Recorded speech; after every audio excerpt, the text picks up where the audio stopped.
আকাশপথে বরিশাল পৌঁছানোর পর জনতার ভিড়ের মাঝ থেকে নগরীর বেলস পার্ক ময়দানে নির্বাচনী জনসভার দিকে এগিয়ে যায় বিএনপি চেয়ারম্যান তারেক রহমানের গাড়িবহর।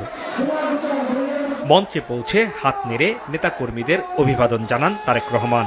2 দশক পর দলীয় চেয়ারম্যানের সফরকে কেন্দ্র করে আয়োজিত সমাবেশে বিএনপি ও এর অঙ্গ সহযোগী সংগঠনের নেতাকর্মীদের উপস্থিতি ছিল চোখে পড়ার মতো। বিভাগের 6 জেলা ও উপজেলার নেতাকর্মী ও সমর্থকদের উপস্থিতিতে কানায় কানায় পূর্ণ হয়ে ওঠে জনসভা ময়দান।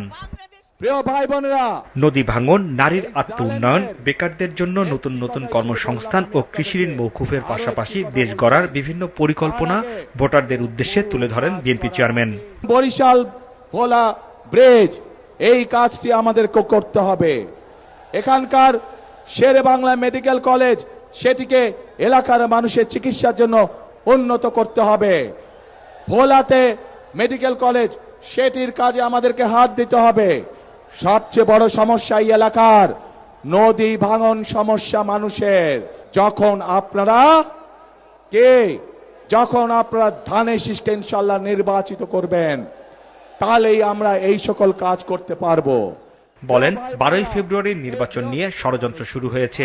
যারা গুপ্ত, তাদের বিষয়ে সতর্ক থাকতে হবে। এই যে নতুন জালেম, যাদেরকে মানুষ গুপ্ত হিসাবে চিনে, এই জালেমদের নেতা নারীদেরকে সে একটি অত্যন্ত কলঙ্কিত শব্দ দিয়ে ব্যবহার করেছে।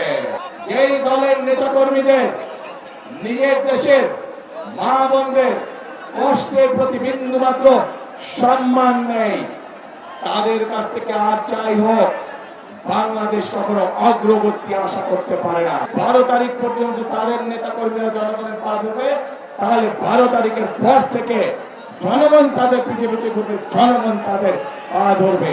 এই কথা থেকে প্রমাণিত হয় কি তাদের মেন্টালিটি, কোন পর্যায়ের মানুষ হলে তারা জনগণকে নিয়ে তুচ্ছ তাচ্ছিল্য কথা তারা বলতে পারে। বরিশাল বিভাগের 21 আসনের বিএনপি ও শরিক প্রার্থীদের পরিচয় করিয়ে দেন তারেক রহমান।